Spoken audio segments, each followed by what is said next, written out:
Let's Talk General Hospital for today, February 16th, 2026. So we start this episode with Chase and Brooklyn. They're at the Brown Dog celebrating Valentine's Day, and they're talking about their Valentine's Day in the past, the one where he serenaded Brooklyn in the Savoy. And then they talked about the one when they were engaged where they saw the comet. And then they're talking about, their future together forever, which as soap watchers, we should know that is the kiss of death. So don't be surprised if some plot twists arise as far as Brooklyn and Chase go. And then they are, at the Brown Dog, and they're kind of people watching, and they notice Spinelli because Brooklyn also tells Chase that Maxie has awakened, and they notice Spinelli, and Chase asked Brooklyn, what if you thought I died and I came back to life? And she was like, I feel sorry for the new guy because I want to love you forever, which was the second mention of forever from them. Um, Good luck to y'all. Also at the Brown Dog are Carly and Jason. And Jason and Carly are talking about the custody arrangement that has been made between Michael and Willow. And, of course, Carly isn't that fond of the arrangement. And she also mentions that she's not understanding, what's going on, why Sonny is suddenly trusting Rick. And I have those same questions and concerns.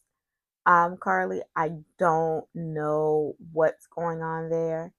I don't know why Sonny is trusting him, but I don't know what Rick's end game is in getting Sonny to trust him. So I'm interested to see how that may play out.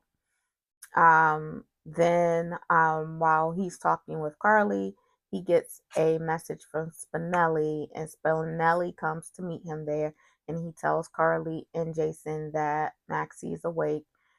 Carly leaves, and then him and Spinelli are talking, and Spinelli is upset because this puts his relationship with Maxie in danger. And I love the friend that Jason is, because he's like, why are you selling yourself short? Why can't you see how great you are? You keep talking about how great Nathan is. Why can't you see those same things in yourself? And I just love how he just like builds Spinelli up. Then he gets another text, and it's from Britt, and he goes to the cabin where they were during the snowstorm, so that they can be together on Valentine's Day. Meanwhile, Liz looking like a bag of money, but Rick takes her to the hatchet range for their date. And, they're talking about how Liz doesn't get out and have fun anymore. And they have a nice little cute little date. She ends up throwing the hatchet. She's pretty good at it. She doesn't suck, and it's a cute little date. He ends up falling on the floor, but they share a kiss, and they talk about potentially having, well, no, she didn't agree to more dates. She said that she's going to try and have more fun. Meanwhile, Michael and Jacinda are also at the hatchet range, and they are, enjoying a nice little date. And he orders a scotch, and she's like, that ain't the real, you're just paying for the name because they done refilled the bottles with cheaper liquor. And he was like, I know my scotch, blah blah blah.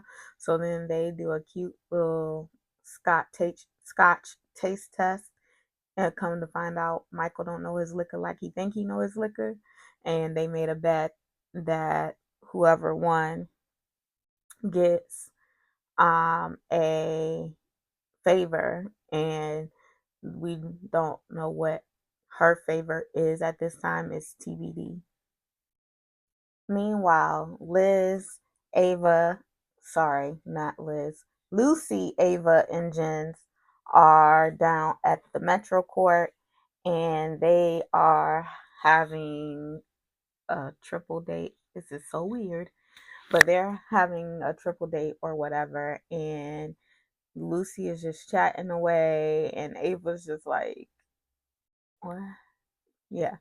And so Ava steps away from the table, and when she steps away from the table to take a phone call, Carly comes up and thanks Jens for opening his home in order for her to make amends with her brother, and they're talking.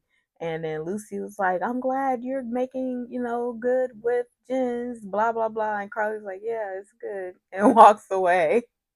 And walks away, and then she goes over to see Alexis, and she tells Alexis that she knows that Alexis is doing everything that she can to keep Scout in her life, and she don't gotta like it to respect it. And I just like that about Carly, because the court case, the custody arrangement, she ain't cool with it. And Alexis kind of threw Michael under the bus, but it's no hard feelings because she understands that she's trying to keep her granddaughter. And what can you do? Speaking of Alexis, her Molly and Christina are at the Metro Court, and they're having dinner, and they are discussing Molly's book. Molly tells her mom that she wrote a book. Christina sent the book off to the agent, and that she doesn't want to publish it because she doesn't want to hurt um Cody's feelings. And then she also tells her Christina tries to use Scout as a reason why she should publish the book, and then they bicker a little bit, and Christina tell them to get it together for Scout, and then they decide that they want to go to the hatchet range, and then they go to the hatchet range, and they see um Michael and Jacinda there, and then they also see Liz and Rick there. Molly is all swooning over her dad and Liz being together, and Christina is sort of swooning over Michael and Jacinda being there together. Meanwhile, Britt and Nathan are in her office, and he's asking her about Anna and all of that. And in the meantime, their mother comes and she tells them that Maxie is awake, and that nothing can stand in the way of him and Maxie getting back together. But the thing is, it's been 7 years. Feelings change. She, I don't, not saying that she doesn't love Nathan anymore, but she has re-fallen in love with Spinelli, and they've been raising a family together. I just feel like everybody is kind of like, oh, Maxie is going back to Spinelli. I even feel like that from Felicia. She's like, oh, but no, like she's built a life with Spinelli, and Spinelli's been with her every step of the way from all the trauma that she's been through since Nathan died. And then let's take into account that um, Nathan died, and she went through so much, like, and he's back with no explanation. I don't know that that will be good enough for Maxie, but she's a bit taken aback, and by the information, but we shall see. Last but not least, we see Marco and Lucas confronts him, and then he basically begs Lucas to stay, and Lucas agrees. But then we see in the preview for tomorrow, he does go and speak to Carly. What y'all think Lucas up to? Either he's really stupid or he's up to something. But I'll see y'all tomorrow. Bye. Let's talk General Hospital for today, February 17th, 2026. Today, we start the episode with Lucas arriving at the Metro Court to see Carly. And when he initially gets there, Carly is like, let me go first. And she's all excited and she's telling him that she wants to invite him and Marco to her house for dinner. And, Jocelyn and everyone can come over. And he's saying that it's a bad idea, and she's like, I'm not going to cook. Carly, that's the least of our worries right now.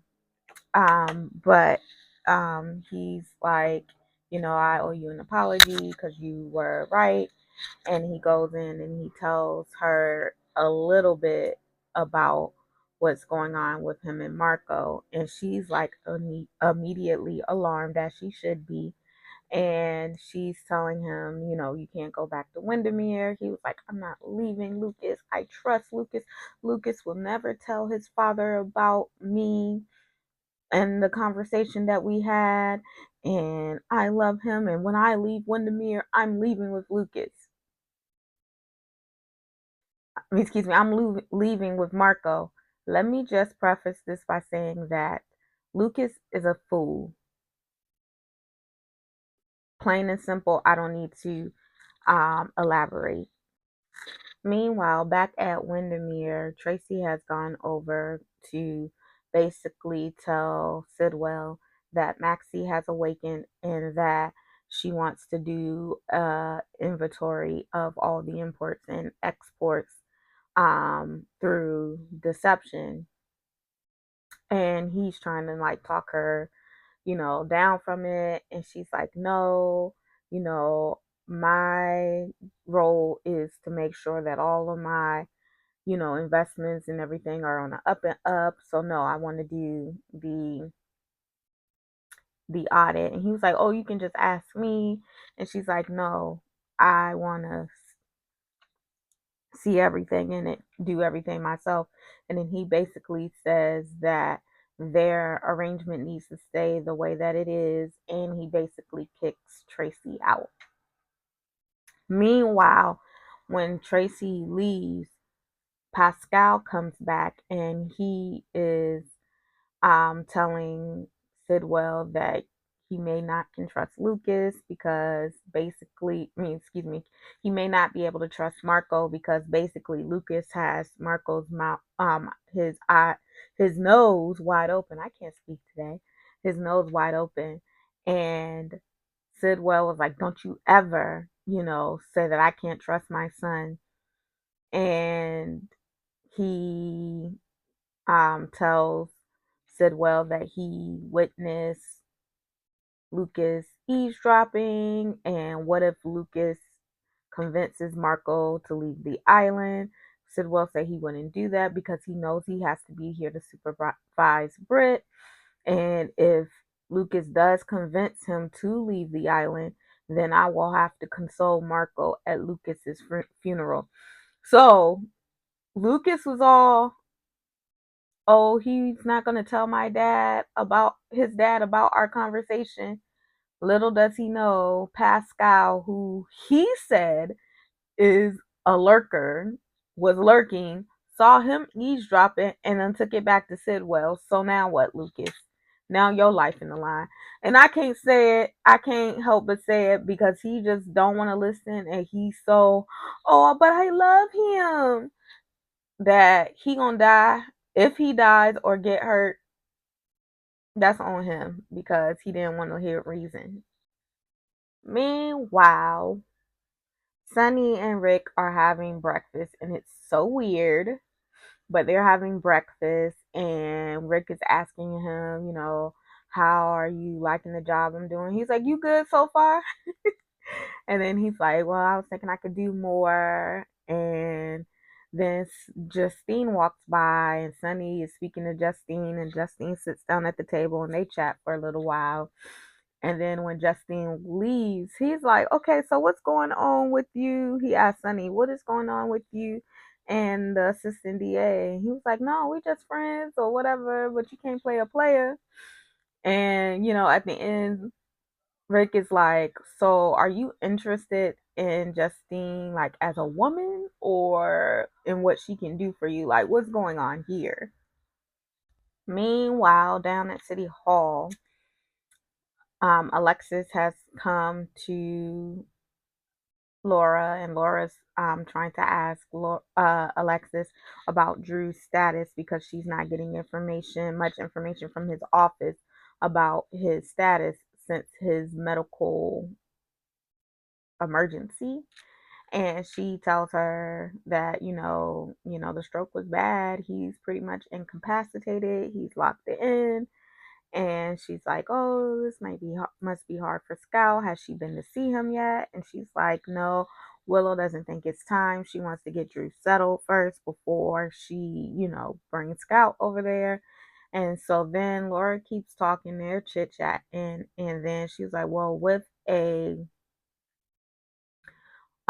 Drew being incapacitated, there's his seat open, and the governor is asking me for a recommendation, and I was looking at you for a recommendation because she wanted to put Alexis in the seat where so that she can try and have somebody that is ethical or whatever in the seat. However, she was like, "You have great integrity," and Alexis is firing back with all of her disqualifiers. But I'm trying to figure out, is the integrity in the room with us because she done been blackmailed like 3 times in the last 6 months. I'm just saying, like, is the integrity in the room with us? But anyway, she is, a little skeptical. She says that she will think about it and get back with her. And Laura was like, "Can you get back with me tomorrow?" And it's funny because I know Laura's like her heart is in the right place, but did you really think that Sidwell was gonna let you appoint someone? I'm just saying. Meanwhile, Willow and Liz are at the hospital. Willow has come to give her resignation, stating that she has to take care of Drew or whatever. And he may be suited for long-term care, but right now it's just best for her to take care of Drew. But we all know that she wants to take care of Drew because she got to make sure that he get his medicine whenever his dosages are needed so that he can stay locked in. And they have a nice little chat, and then Liz was saying the hospital's not gonna be the same without her. I was like, it's gonna be a lot safer without her, but whatever. Then she leaves and she goes over to Windermere because Sidwell has summoned her, and basically Sidwell is asking for her because I believe like someone would be appointed for the time being until like they can have like a runoff election. So Sidwell is asking Willow to be the fill-in for Drew and take his seat. Meanwhile, like I told y'all last week, Chase is not going to be able to come to work, do his work, and go home. So Chase then put a bug in Nathan's ear about the key. But I'm wondering because he mentions that whoever came in came through the back door. Does Drew's house, like, is the key the same from the front and the back door? Because if they go try the key in the back door, it might not work. Like, how's that working?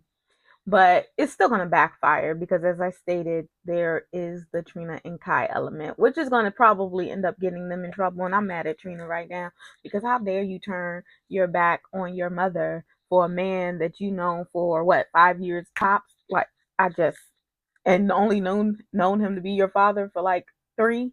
Like, chill. But I digress. And then we have Michael and Dante having a conversation, and Dante is stupid. And I don't know what much more Michael can say to convince his brother. And because he's convincing himself that Michael did it, but Michael didn't. And Chase is going to end up getting himself caught for framing. But we shall see what we shall see. They came to the house to do a search, and Michael gave up his keys.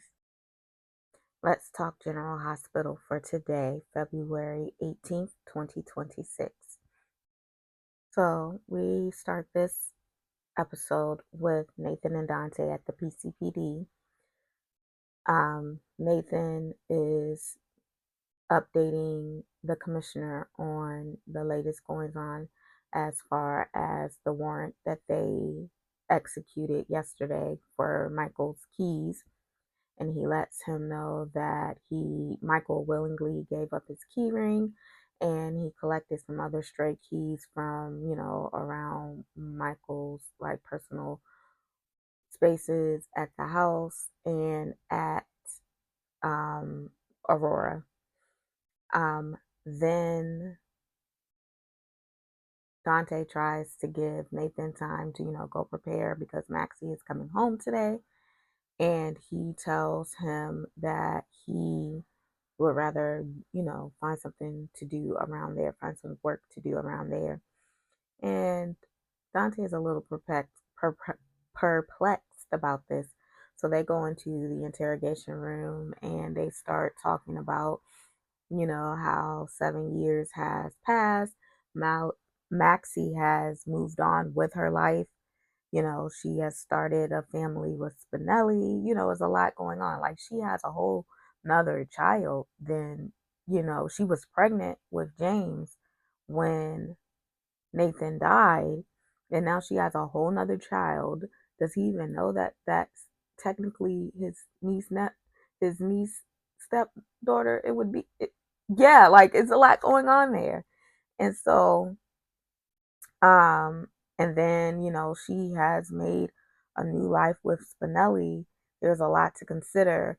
And Nathan starts to ask Dante, like, if you knew that Lulu was going to awaken, would you have moved on with Sam?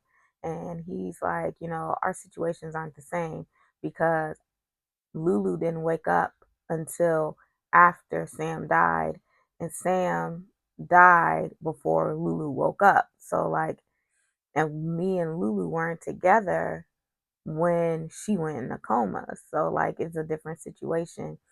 But he said, still, like, you love Sam. And he said, I did love Sam. I was committed to Sam, and I, saw our future together. So it's like,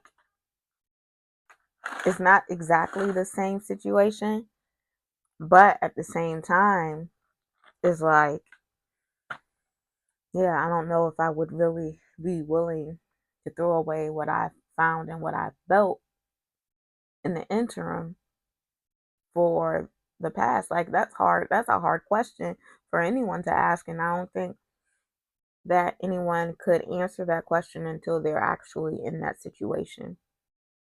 Meanwhile, Nina calls Willow down to her office and they discuss, Jacinda. And Nina tells Willow that she sent Jacinda away so that they wouldn't run into one another. And she was, telling her that maybe they should have a party for the kids since you're going to have the kids a lot of time around. And Willow's like, yeah, first of all, let me just say, Willow is a weirdo, yo. So Nina was talking. She was like, yeah, now that the kids are going to be staying with you at Drew's house. She's like, my house. I'm like, whoa there, buddy. Calm down. But Willow's like, yeah, that's a great idea, but I have some things I need to talk to you about. And she's telling her mom that a few of Drew's political associates have come to her about taking Drew's spot. And of course, Nina, she's all on board with this, not realizing that her daughter is crazy. She's like, yeah, you would be a great congressperson. You will join a long line of women who have stepped in when their husbands were incapacitated. And Willow's, saying little reasons, getting the kids now more. this is a big job. And she's like, well, Michael gonna have him 60% of the time, and now he gonna have to work around your schedule. Delusion is the name of today's episode, because the delusion going on between both Nina and Willow is like crazy to me. Because, like, do you really think this is a good idea? Willow, knowing that you A, shot Drew, B, you have him in a paralytic state and have to keep him in a paralytic state. Like, but whatever. Whatever. It might all blow up before then, because we just got news at the end of the episode. Meanwhile, Alexis, Suzanne, and Molly are meeting, and they're talking about the conversation that Alexis had with Laura, because Laura wants Alexis to take the seat, which I don't know why Laura thinks she's going to have control to appoint anybody, because you're under Sidwell's thumb. You think that he going to let you appoint whoever you want? But I digress. The delusion, I'm telling you, the delusion by Laura, and then the delusion by Alexis, because girl, like I said yesterday, you've been blackmailed 3 times in the last 6 months. Like, you think you gonna go up there and run somebody Congress? Okay, girl. All right. And then Molly and Suzanne, they're trying to hype her up. But, like, don't let the hype go to your head, girl. I don't know. Then we have Christina. She's at the Q's and she's trying to compel Cody to read the book. And Cody is being obstinate and he doesn't want to read the book. And she's like, Molly's not going to publish the book because she is afraid of hurting your feelings. So read the book and then you'll see what this story is all about. And, he is looking at the book, contemplating reading the book. Then we have Lulu. She's at Laura's office and she's all frantic because she has these feelings for Nathan, and now Maxie is awoke. And now she doesn't know what to do because she can't have these feelings for Maxie's husband. And my issue with everybody in this episode, and even yesterday, everybody just writes Spinelli off. They just like, no one considers Spinelli. Like, it's weird, because I think even Felicia yesterday, she was like, yeah, Nathan, she can't wait to see you. And I'm like, Maxie never said that. She never said that. She, as a matter of fact, if we listen to her words, she said something yesterday about, well, the other day, about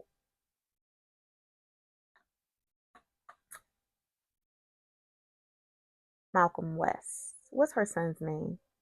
Him having his father back, James having his father back. She didn't say anything about him coming back to her, and she was so glad to see Spinelli when she woke up. And she also told Spinelli that she didn't have any doubt that she would see him when she woke up. Like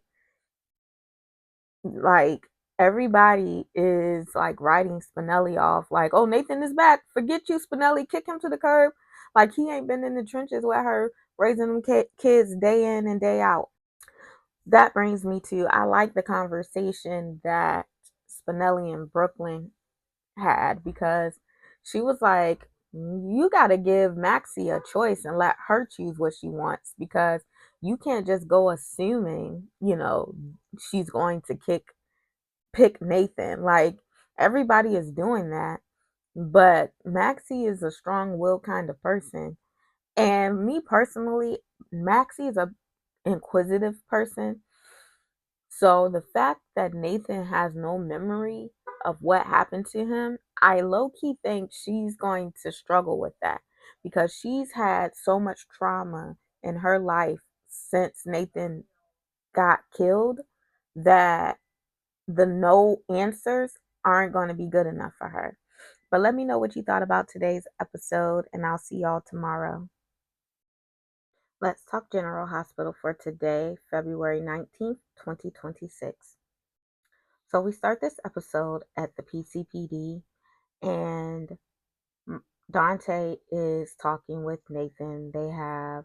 Um, they're discussing that they did find a key that matches Drew's home on Michael's keyring, so they need to bring Michael in, and they're questioning why Michael would be so sloppy as to willingly hand over his keys when he knows that the key to Drew's house is on his keyring. When he's not usually reckless. The DA, assistant DA, comes in and she's like, I'm glad, you had the thought to, check Michael's keys. That was a good idea. And Nathan says, oh, it was Chase's idea. And both Dante and the DA are looking like, what? Because remember, I asked you all a question last week. Do you think that Chase can just do his job and go home? Well, obviously not, because he's meddling. And everyone knows he's meddling at this point, is raising red flags. So at the Quartermaines, Michael and Rick are getting ready to go over to Drew and Willow's to drop the kids over for their visitation.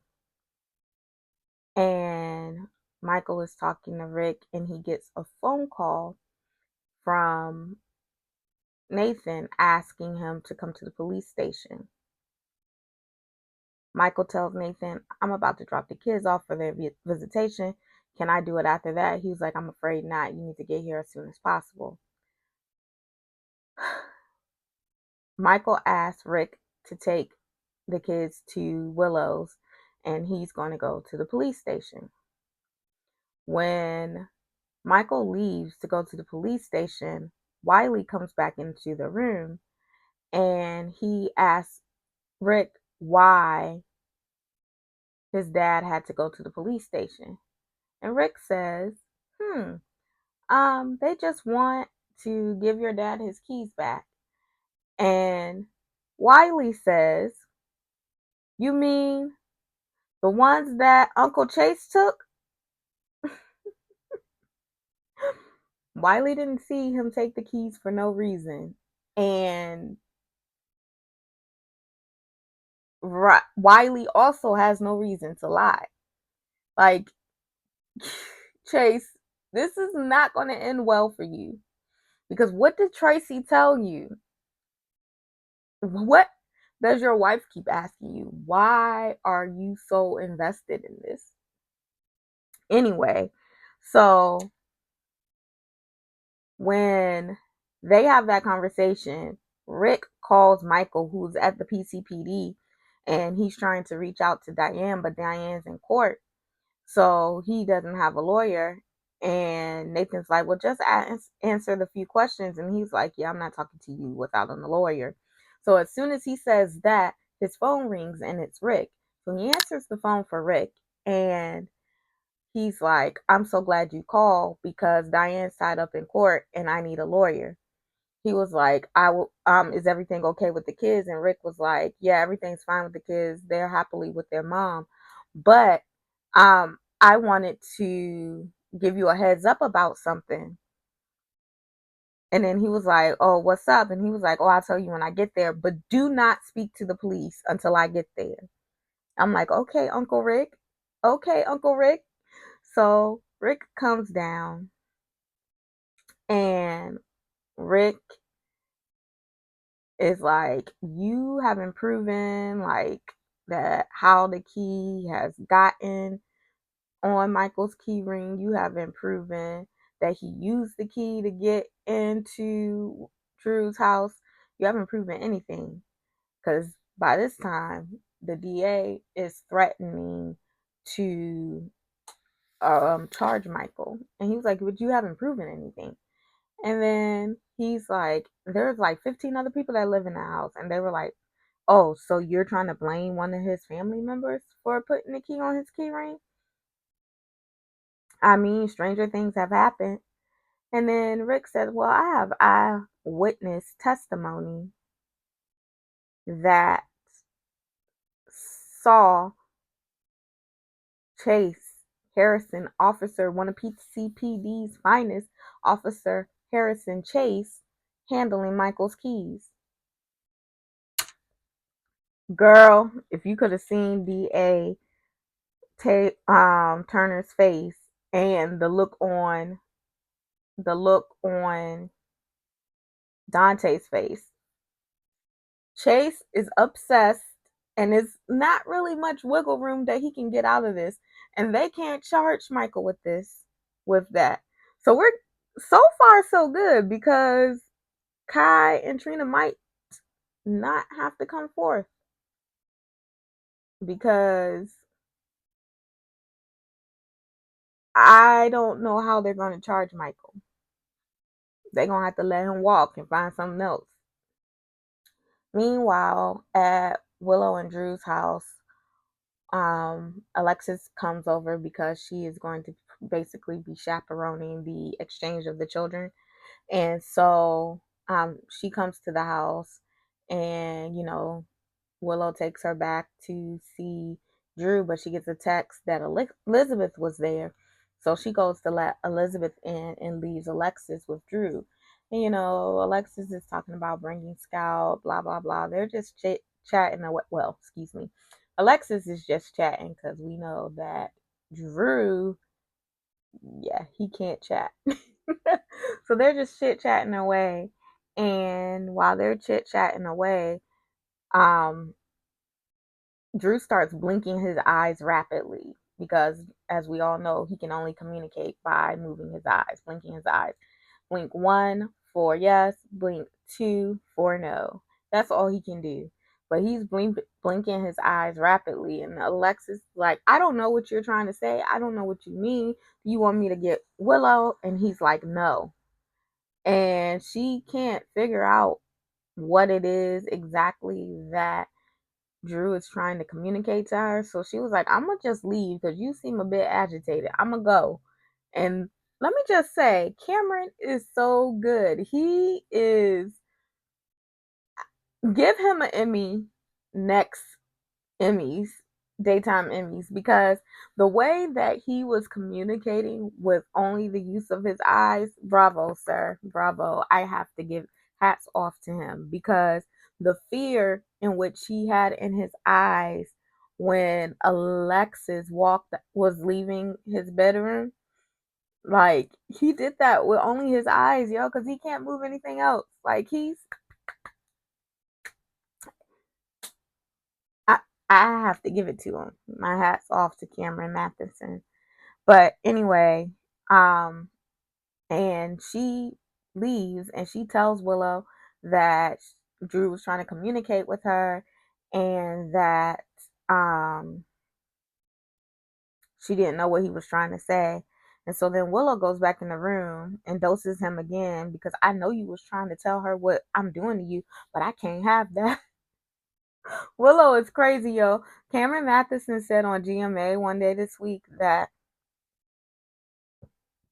it's kind of giving misery, and that's exactly what it's giving. Meanwhile, Willow is in the living room and she's giving the kids their Christmas presents. And Wiley also lets it be known that his dad didn't drop them off because he had to go to the police station because they wanted to give him his keys back. And we see Willow flashing back to when she put the key on his key ring. And then we have Maxie and her family. She's finally come home from Boston and, they've had a party and she's talking with everyone. And her and Cody had a sweet little brother and sister moment because she says she knows Cody's really been there for James, when she was gone. And then she has a sweet moment with Spinelli because she says Spinelli held their family together while she was gone. And then she goes out for a walk to get some air and runs into Nathan at his gravesite. But this was all right, pretty decent episode. I'll see you guys next week.